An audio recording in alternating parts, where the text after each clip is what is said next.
Hello dear students, मैं Premchandra Poddar PGT chemistry RB+2 high school Sandi Chitarpur से lockdown ई पाठशाला DC रामगढ़ में 12th साइंस के सभी बच्चों का स्वागत करता हूं। बच्चों, उम्मीद करता हूं कि आप भी ब्लॉक एलिमेंट की सारी क्लासेस को आप अटेंड कर रहे होंगे और काफ़ी ज़्यादा एंजॉय कर रहे होंगे इन सारे टॉपिक्स को पढ़कर समझकर। तो चलिए, आज हम आपके लिए लेके आए हैं बी ब्लॉक एलिमेंट का पार्ट 10। और पार्ट 10 पर क्या पढ़ने वाले हैं स्टूडेंट? इससे पहले हम पार्ट 9 में आपको क्या पढ़ाया था? पार्ट 9 में हमने बताया था chemical properties of group 16 elements, जहां हमने बात की थी हाइड्राइड के बारे में, ऑक्साइड के बारे में और हाइलाइट के बारे में। जहाँ हम बताए थे कि हाइड्राइड्स कौन कौन से होते हैं, उन सभी हाइड्राइड का प्रॉपर्टीज़ कैसा होता है, ऑक्साइड कौन कौन से ऑक्साइड फॉर्म करते हैं ऑक्सीजन फैमिली के, और हाइलाइट किस किस तरह के हाइलाइट्स हमारे पॉसिबल है इस फैमिली के। तो आई होप आपका ये प्रीवियस पार्ट 9 आपको बहुत ही अच्छा समझ में आ गया होगा।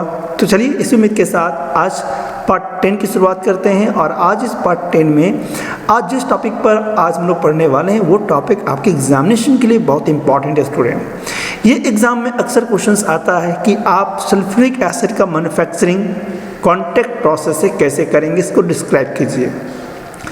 इस टॉपिक से आपके बोर्ड में लगभग 5 मार्क्स का क्वेश्चन आपसे पूछा जाता है। तो मैं यही कहना चाहूँगा कि आज के इस वीडियो को आप बहुत ही अच्छे से अटेंड करें और बहुत ही अच्छे तरीके से समझें। तो चलिए स्टार्ट करते हैं। तो आज का टॉपिक हमारा है सल्फ्यूरिक एसिड, जिसे कहते हैं H2SO4, जिसे आप सल्फ्यूरिक अम्ल के नाम से भी जानते हैं। तो स्टूडेंट, सल्फ्यूरिक एसिड है क्या? आपको पता होना चाहिए कि सल्फ्यूरिक एसिड एक ऐसा केमिकल है जिसे हम किंग ऑफ केमिकल के नाम से जानते हैं। किस नाम से जानते हैं? किंग ऑफ केमिकल के नाम से। पता है इसे किंग ऑफ केमिकल क्यों कहते हैं? इसे किंग ऑफ केमिकल इसलिए कहते हैं स्टूडेंट, क्योंकि वर्ल्ड वाइड में सबसे ज़्यादा यूज़ होने वाला यही एसिड है जिसको कहते हैं हम लोग सल्फ्यूरिक एसिड। कई सारे पर्पस में हम लोग इस सल्फ्यूरिक एसिड का इस्तेमाल करते हैं और इनिशियली इसे ऑयल ऑफ विट्रियोल के नाम से भी जानते थे। ऑयल ऑफ विट्रियोल के नाम से भी इसको जाना जाता था। किसको? सल्फ्यूरिक एसिड को। तो चलिए स्टार्ट करते हैं मैन्युफैक्चर ऑफ सल्फ्यूरिक एसिड से, यानी कि हम लार्ज स्केल में इंडस्ट्रियल मेथड में हम सल्फ्यूरिक एसिड को कैसे प्रिपरेशन कर सकते हैं। तो इंडस्ट्रियल स्केल में सल्फ्यूरिक एसिड को मैन्युफैक्चरिंग करने के लिए जिस प्रोसेस का हम यहाँ इस्तेमाल करने वाले हैं उस प्रोसेस का नाम है कॉन्टैक्ट प्रोसेस। क्या नाम है? Contact process. इसके अलावा एक और भी प्रोसेस है, लेट चैम्बर प्रोसेस, लेकिन हम लोग यहाँ स्टडी करेंगे किस प्रोसेस को? कॉन्टैक्ट प्रोसेस को। तो हम यहाँ ये बात करने वाले हैं बच्चों कि कैसे हम कॉन्टैक्ट प्रोसेस से सल्फ्यूरिक एसिड को प्राप्त कर सकते हैं। तो contact process nowadays sulphuric acid is prepared by contact process all over the world. पूरी दुनिया में यही प्रोसेस ज़्यादातर इस्तेमाल किया जाता है इंडस्ट्री में, उद्योगों में। Preparation of sulfuric acid by contact process is based upon the catalytic oxidation of sulfur dioxide to sulfur trioxide। यानी कि यहाँ पर जो सल्फ्यूरिक एसिड हमें इस प्रोसेस से मिलने वाला है ये किस प्रिंसिपल पर काम करता है? सल्फर डाइऑक्साइड का कैटेलिटिक ऑक्सीडेशन। जब सल्फर डाइऑक्साइड किसी सूटेबल कैटलिस्ट के प्रेजेंस में जब उसका ऑक्सीडेशन की जाती है तो वो सल्फर ट्राइऑक्साइड में ऑक्सीडाइज हो जाता है और इसी प्रिंसिपल पर, इसी बेस पर हमें मिलता है सल्फ्यूरिक एसिड। देखते हैं कैसे।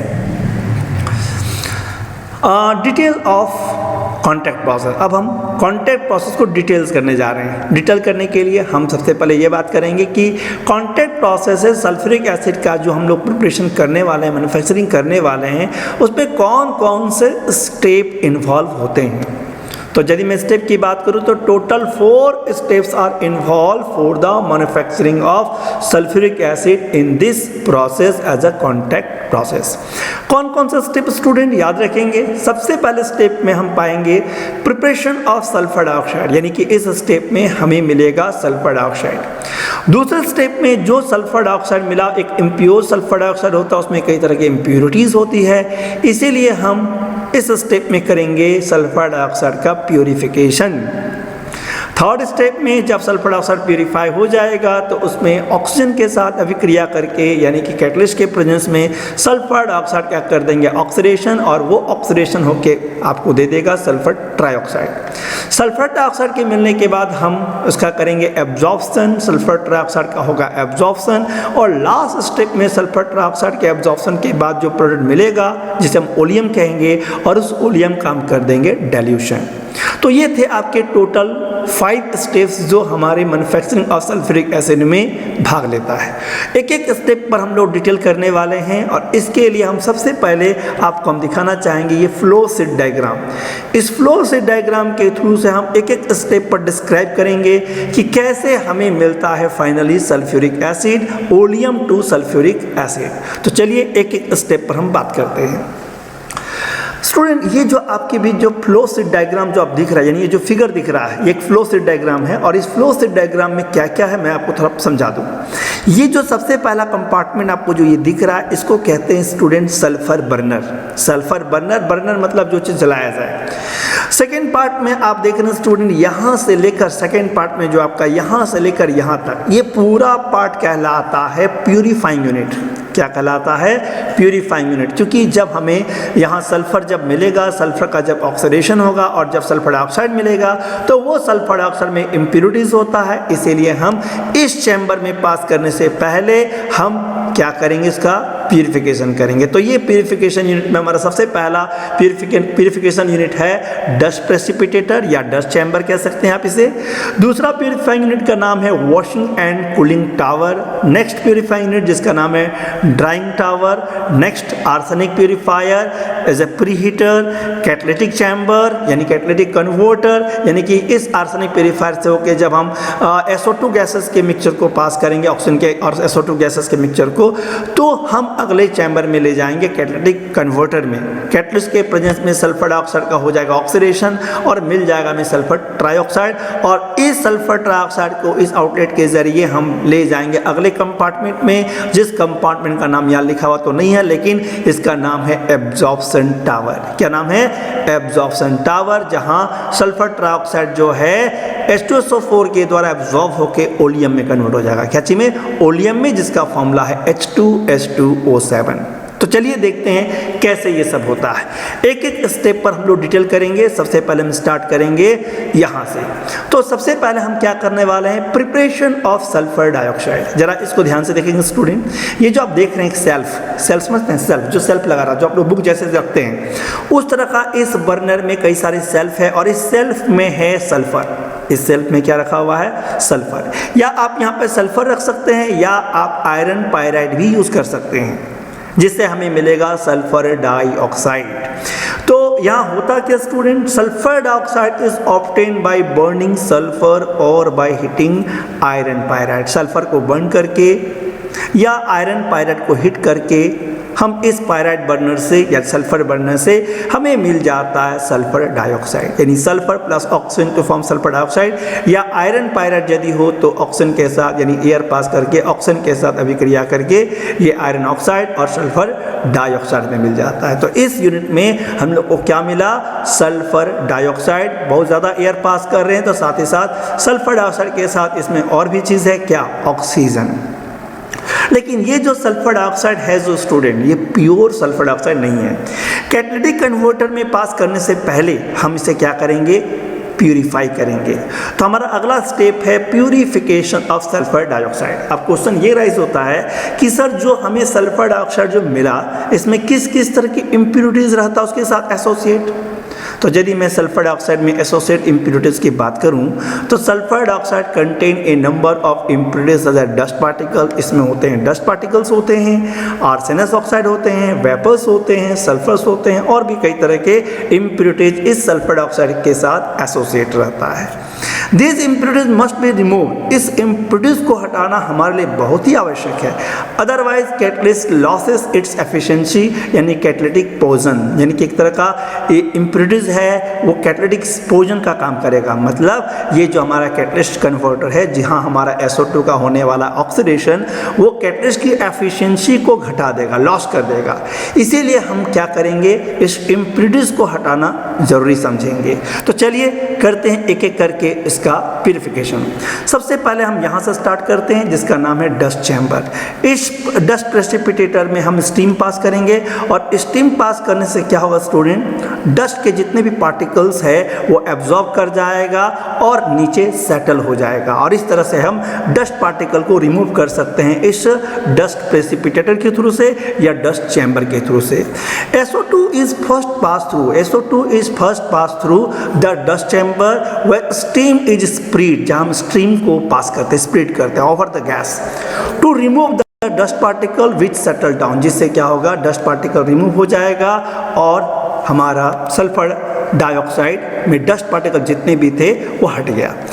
आगे हमारा नेक्स्ट जो यूनिट है उसका नाम है वॉशिंग एंड कूलिंग टावर, या आप इसे केवल वॉशिंग टावर भी कह सकते हैं। कूलिंग इसलिए कि इसमें वाटर स्प्रे करेंगे तो जो SO2 जो बर्नर से जो हीट बर्नर से जो निकला होता काफ़ी हॉट होगा, तो जब हम वाटर को स्प्रे करेंगे तो डेफिनेटली वो कूल भी हो जाएगा। इससे क्या होगा, तो जितने भी वाटर सॉल्युबल इम्प्योरिटीज जिसमें होंगे SO2 में जो होंगे डस्ट पार्टिकल तो इस डस्ट चैम्बर से हट चुका, लेकिन SO2 में जो वाटर सॉल्युबल जो इम्प्योरिटीज होगा जब वाटर स्प्रे करेंगे तो जितनी भी वाटर सॉल्युबिलिटी इम्प्योरिटीज होगा वो पूरी तरह क्या हो जाएगा वाटर के साथ वॉश हो जाएगा। तो हम यहाँ क्या कहेंगे student, SO2 is then pass through washing tower after cooling, yet it is sprayed by water to remove any other soluble impurities, यानी कोई भी वाटर सॉल्युबल इम्प्योरिटी यदि उसमें है तो वो इस यूनिट में आके क्या हो जाता है, रिमूव हो जाता है। चलिए नेक्स्ट, अब हम आते हैं, चूँकि वॉश हो चुका काफ़ी ज़्यादा इसमें मॉइस्चर होगा, नमी होगी, तो हम इसे क्या करेंगे आगे ड्राई करेंगे। ड्राई मतलब उसको सुखाएंगे, उसमें मॉइस्चर को रिमूव करेंगे।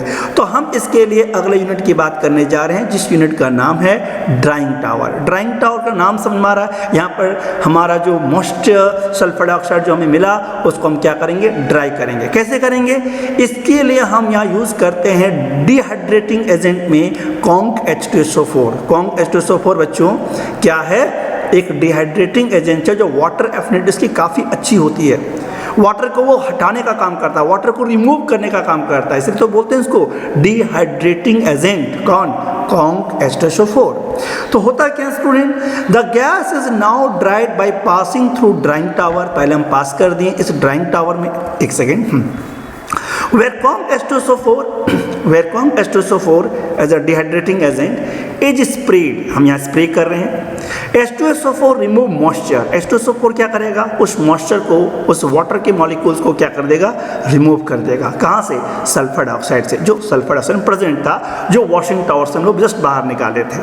तो इस ड्राइंग टावर का काम क्या है, मॉइस्ट SO2 गैसेस के मिक्सचर को क्या करना, ड्राई करना, डिहाइड्रेट करना।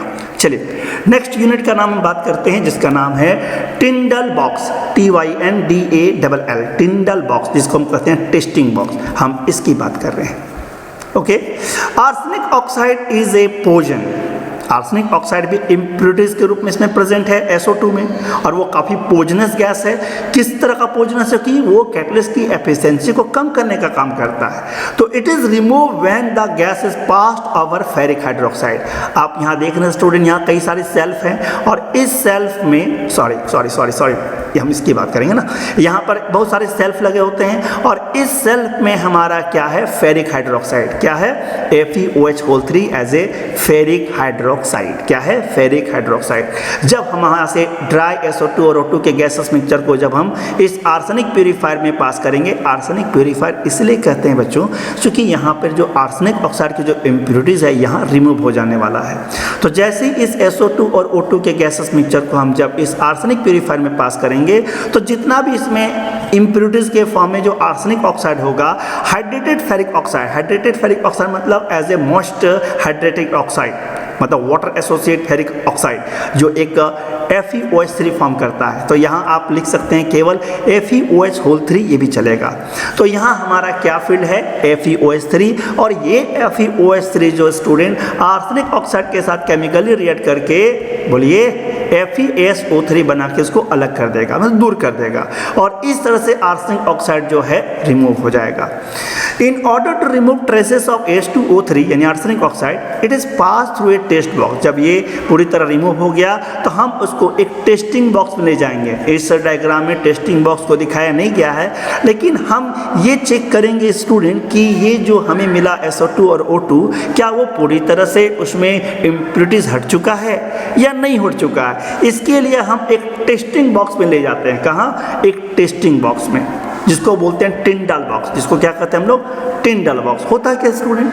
उस टिंडल बॉक्स में एक strong beam of light pass करते हैं। क्या पास करते हैं? Strong beam of light pass करते हैं अगेंस्ट द गैस, गैस के थ्रू।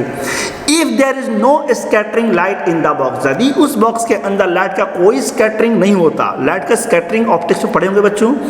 स्कैटरिंग मतलब यदि लाइट का पाथ विजुअलाइज हो, यदि लाइट की पाथ दिखाई दे। लाइट का पाथ समझते हैं ना, जैसे सिनेमा हॉल में जब प्रोजेक्टर से जब लाइट निकलता है तो आपको एक लाइट का पाथ दिखाई दे रहा होगा due to scattering of light.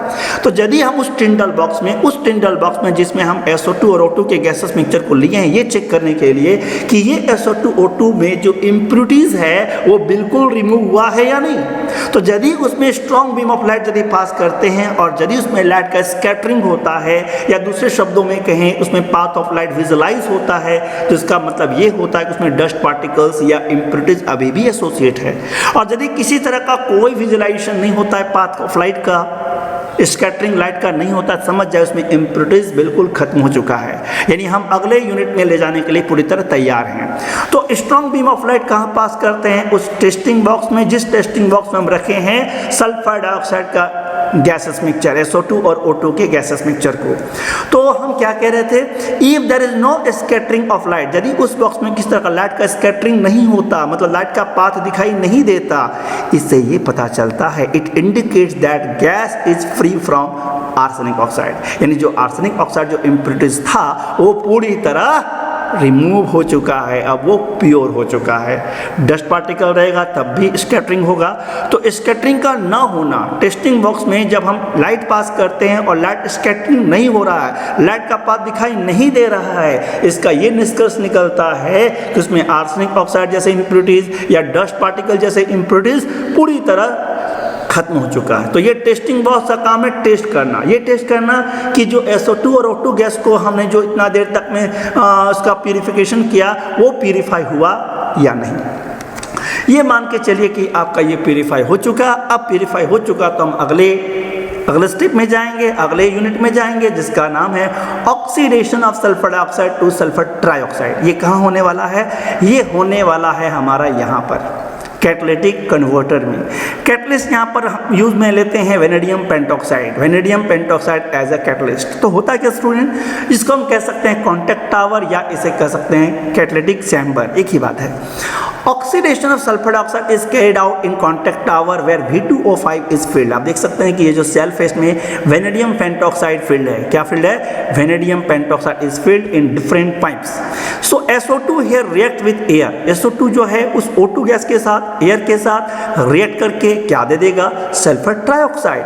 Under above condition 98% SO2 is converted into sulfur trioxide। इसमें जो सल्फर डाइऑक्साइड हमने जो पास किया उसमें से 98% सल्फर डाइऑक्साइड जो है वो सल्फर ट्राइऑक्साइड में कन्वर्ट हो जाता है, जो आप रिएक्शन में देख रहे हैं। SO2 plus O2 from SO3 and plus 45 kilo calories. इसका मतलब इस रिएक्शन, ये जो रिएक्शन है इतनी इंथैल्पी यानी इतनी हीट एनर्जी क्या हो रहा है? रिलीज कर रहा है। मतलब इस प्रोसेस में सल्फर डाइऑक्साइड का जब सल्फर ट्राइऑक्साइड में कन्वर्ट होता है तो एक एक्सोथर्मिक प्रोसेस होता है, यानी एक्सोथर्मिक रिएक्शन होता है। इतनी हीट एनर्जी क्या हो रहा है? रिलीज कर रहा है। ये कहाँ हो रहा है? ये हो रहा है हमारा इस कन्वर्टर में, जिसको कहते हैं कैटालिटिक कन्वर्टर। कैटलिस्ट के प्रेजेंस में SO2 का हो रहा है ऑक्सीडेशन और SO2 कन्वर्ट होकर क्या मिल जा रहा है? SO2 कन्वर्ट होकर मिल रहा है हमारा सल्फर ट्राइऑक्साइड। ओके नाउ, लेकिन थोड़ा सा हम यहाँ बात करेंगे स्टूडेंट कंडीशंस के बारे में कि ये SO2 O2 के साथ रिएक्ट करके सल्फर ट्राइऑक्साइड तो फॉर्म किया, लेकिन इस सल्फर ट्राइऑक्साइड को ज़्यादा से ज़्यादा पाने के लिए हम कुछ कंडीशंस अप्लाई करेंगे। क्या कंडीशंस अप्लाई है, जरा ध्यान देंगे। Oxidation of sulphur dioxide is reversible. ये प्रोसेस एक्चुअली में एक रिवर्सिबल प्रोसेस है और ये जो आप रिएक्शन में जो एरो देख रहे हैं ये रिएक्टेंट टू प्रोडक्ट, एक एरो हम इधर से भी दिखा सकते हैं, चूंकि ये रिएक्शन कैसा है? रिवर्सिबल है। तो आप इसे थोड़ा सा मान के चलिए कि ये रिएक्शन एक रिवर्सिबल है। साइन यहाँ रिवर्सिबल का रिप्रेजेंटेशन नहीं किया गया, ये एरो दोनों तरफ होगा। इधर भी जो कि रिवर्सिबल रिएक्शन का साइन क्या होता है, दोनों तरफ हमारा एरो होता है, reactant to product and product to reactant. साथ ही साथ एक्सोथर्मिक प्रोसेस है, चूंकि इसमें इतनी हीट एनर्जी रिलीज हो रहा है। इन which volume of the product, अब जब ध्यान देंगे स्टूडेंट, यहाँ 2 वॉल्यूम ऑफ सल्फर ट्राइऑक्साइड और यहाँ 3 volume of sulphur dioxide and oxygen. तो बताइए वॉल्यूम बढ़ रहा है कि घट रहा है? बिल्कुल, यहाँ हम देख रहे हैं कि वॉल्यूम जो है कम हो रहा है, यानी घट रहा है। तो वही बात हम यहाँ कहना चाह रहे थे, in which volume of product is less than the volume of the reactant, reactant की वॉल्यूम की तुलना में कम है। तो क्या होगा, हमें maximum amount of sulphur trioxide चाहिए। तो in order to obtain maximum amount of sulphur trioxide according to, आप 11th में इक्विलिब्रियम चैप्टर में पढ़े होंगे एक प्रिंसिपल जिसका नाम है ली चैटलियर प्रिंसिपल। ली चैटलियर प्रिंसिपल, और ली चैटलियर प्रिंसिपल के अकॉर्डिंग में जब वॉल्यूम घट जाती है तो उसके लिए कुछ कंडीशंस अप्लाई होता है जिससे हमें ज़्यादा से ज़्यादा सल्फर ट्राइऑक्साइड मिल सके। कंडीशन नंबर 1 कॉन्सेंट्रेशन, इसके लिए हम ऑक्सीजन के कॉन्सेंट्रेशन को ज़्यादा से ज़्यादा रखेंगे, यानी excess of oxygen. Condition number 2 temperature, temperature चूँकि रिएक्शन एक्सोथर्मिक है तो टेम्परेचर कम रखना हम लोग ज़्यादा उसको अच्छा मानेंगे। तो a decrease in temperature favour the reaction in forward direction, जितना टेम्परेचर हम कम रखेंगे ये रिएक्शन फॉरवर्ड की तरफ होगा according to Le Chatelier principle. Optimum temperature की बात की जाए तो इसमें लगभग ऑप्टिमम टेम्परेचर इस प्रोसेस के लिए होता है 450 डिग्री सेल्सियस से लेकर 500 डिग्री सेल्सियस तक as a optimum temperature, as a suitable temperature. Next condition की बात करें प्रेशर, प्रेशर की यदि बात करें तो हम देख रहे हैं कि वॉल्यूम क्या हो रहा है, यहाँ पर कम हो रहा है, तो प्रेशर क्या करना पड़ेगा। तो since volume of reactant is greater, reactant की वॉल्यूम क्या है, ज़्यादा है, किससे, प्रोडक्ट की तुलना में, ठीक है, 3:2 रेशियो में। Therefore according to Le Chatelier principle a high pressure is favoured, जब वॉल्यूम कम हो रही है तो प्रेशर क्या करना पड़ेगा, ज़्यादा देना पड़ेगा, यानी यहाँ पर इस रिएक्शन को होने के लिए और ज़्यादा सल्फर ट्राइऑक्साइड पाने के लिए हमें प्रेशर को बढ़ाना होगा। ऑप्टिमम प्रेशर की बात की जाए तो ऑप्टिमम प्रेशर के लिए यहाँ पर वैल्यू है 1.5 से लेकर 1.7 एटमॉस्फेरिक प्रेशर, यानी सूटेबल प्रेशर हमारा होता है 1.5 से लेकर 1.7 एटमॉस्फेयर। ओके, नाउ एक और कंडीशन की बात करें, catalyst. At low temperature rate of reaction decreases, चूंकि हमने कहा था टेम्परेचर को कम रखना है तो रिएक्शन रेट तो कम होगा, और रिएक्शन रेट को बढ़ाने के लिए हम क्या करेंगे, बिल्कुल कैटलिस्ट यूज करेंगे। कौन सा कैटलिस्ट कॉन्टैक्ट प्रोसेस में यूज किया जाता है बच्चों, याद रखना, वेनेडियम पेंटॉक्साइड इज यूज्ड। कौन सा कैटलिस्ट यूज किया जाता है यहाँ पर, वेनेडियम पेंटॉक्साइड यूज किया जाता है, V2O5 यूज किया जाता है। तो ये थे आपके फेवरेबल कंडीशन किसके लिए, to obtain the maximum amount of sulphur trioxide. चलिए अब हम आगे बढ़ते हैं। अब हमारा अगला जो यूनिट का नाम है वो है एब्जॉर्प्शन टावर। ये देखिए यहाँ इसको क्या कहते हैं हम लोग, यहाँ से हमें सल्फर ट्राइऑक्साइड मिल चुका, सारे कंडीशन को फुलफिल किए और हमें मिल गया सल्फर ट्राइऑक्साइड। अब इस सल्फर ट्राइऑक्साइड को हम ले गए कहाँ पर, इस एब्जॉर्प्शन टावर पर, जिस एब्जॉर्प्शन टावर पर कुछ पत्थर जैसे शेप में क्वार्ट्ज भरा हुआ है ताकि रिएक्शन को होने में टाइम लगे, आसानी से केमिकल रिएक्शन हो सके। तो absorption of sulphur trioxide in H2SO4, यानी H2SO3 जो है, यानी सल्फर ट्राइऑक्साइड जो है वो H2SO4 के स्प्रे करने पर उस H2SO4 में क्या कर जाएगा, वो एब्जॉर्ब कर जाएगा, और एब्जॉर्ब करके क्या देगा, चलिए देखते हैं। SO3 is not directly passed in water, sulphur trioxide कभी भी वाटर में डायरेक्टली पास नहीं कर सकते, because A dense fog of minute particle of H2SO produce, इसमें क्योंकि काफ़ी छोटे छोटे मिन्यूट पार्टिकल्स और फॉग, काफ़ी ज़्यादा फॉग प्रोड्यूस होगा, इसलिए डायरेक्ट वाटर के साथ इसको हम पास नहीं करते। It is therefore dissolve in, इसीलिए हम इसको डिजॉल्व करेंगे किसके साथ, कौन, H2SO4 के साथ। तो हम क्या कर रहे हैं बताइए, या H2SO4 को हम स्प्रे कर रहे हैं, डिजॉल्व कर रहे हैं किसके साथ, इस सल्फर ट्राइऑक्साइड के साथ। अब हमें ये देखना है कि सल्फर ट्राइऑक्साइड और कौन, H2SO4 के संपर्क में आके हमें मिलता क्या है। तो हमें मिलता है student pyrosulphuric acid. Pyrosulphuric acid को दूसरे नाम में हम जानते हैं ओलियम, याद रखना ओलियम, और ओलियम का फॉर्मूला भी याद रखिएगा H2H2O7। तो रिएक्शन लिखना बहुत ही इंपॉर्टेंट है। तो चलिए रिएक्शन लिखते हैं, sulphur trioxide plus H2SO4 to give oleum, ये मिल गया हमें ओलियम, ये मिल गया हमें ओलियम। अब हमें एक लास्ट स्टेप में जाना होगा, हम ऐसा क्या करेंगे कि ओलियम सल्फ्यूरिक एसिड में कन्वर्ट हो चुके, हम किसकी मैन्युफैक्चरिंग कर रहे हैं? सल्फ्यूरिक एसिड का, लेकिन मिला तो भी ओलियम है। तो एब्जॉर्प्शन टावर से हम ओलियम को बाहर निकाल दिए और उस ओलियम का हम करेंगे लास्ट स्टेप में डेल्यूशन। डेल्यूशन मतलब वाटर के साथ उसकी एडिंग। चलिए हम वाटर में ऐड करते हैं ओलियम को। तो oleum is now diluted with water to form, जैसे ही आप वाटर में डाइल्यूट करेंगे जितनी उसकी रिक्वायरमेंट होगी कॉन्सेंट्रेशन की, उस आधार पर हमें H2SO4 मिलेगा। तो इस तरह से ओलियम वाटर के साथ रिएक्ट करके हमें मिल जाता है H2SO4 यानी कि सल्फ्यूरिक एसिड। तो इस तरह से हमें मिला कॉन्टैक्ट प्रोसेस से सल्फ्यूरिक एसिड। तो एक बार फिर से समराइज कर दें इसमें हुआ क्या। सबसे पहले इस यूनिट से हमारा स्टार्ट हुआ यानी कि प्रिपरेशन ऑफ सल्फर डाइऑक्साइड, जहां सल्फर के बर्नर में या आयरन पायराइट में ऑक्सीजन के साथ रिएक्ट होकर सल्फर डाइऑक्साइड मिला। लेकिन हमने कहा कि ये sulphur dioxide impure sulphur dioxide है, ठीक है। हम इसे क्या करेंगे? प्यूरिफाई करेंगे। प्यूरिफाई करने के लिए हम डस्ट चैम्बर में पास किए, जहाँ हमने स्ट्रीम पास किया। स्ट्रीम पास करने से जितने भी डस्ट पार्टिकल्स थे वो सेटल हो गए। फिर उसके बाद हम लोग वॉशिंग टॉवर पे ले गए, वॉशिंग टॉवर में वाटर स्प्रे किए। इससे क्या हुआ? जितने भी सॉल्युबल इम्प्योरिटीज था वो वाटर में सॉल्युबल होकर रिमूव हो गया। फिर उसके बाद हम उसको ड्राइंग टॉवर में ले गए। ड्राइंग टॉवर में क्या किए? कॉन्क H2SO4 का स्प्रे किए। कॉन्क H2SO4 के स्प्रे करने से क्या हुआ? जितना भी मॉइस्चर था वो रिमूव हो गया। फिर हम इस SO2 और O2 के गैसेस मिक्सचर को हम कहाँ ले गए? आर्सेनिक प्यूरीफायर में ले गए, जहाँ हमारा फेरिक हाइड्रोक्साइड है और वो फेरिक हाइड्रोक्साइड आर्सेनिक ऑक्साइड के साथ रिएक्ट करके उसको रिमूव कर दिया। आर्सेनिक ऑक्साइड एक तरह का कैटालिटिक पोजन है और इसे रिमूव करना हमारे लिए बहुत ही जरूरी है, क्योंकि वो कैटलिस्ट की एफिशिएंसी को लॉस करता है।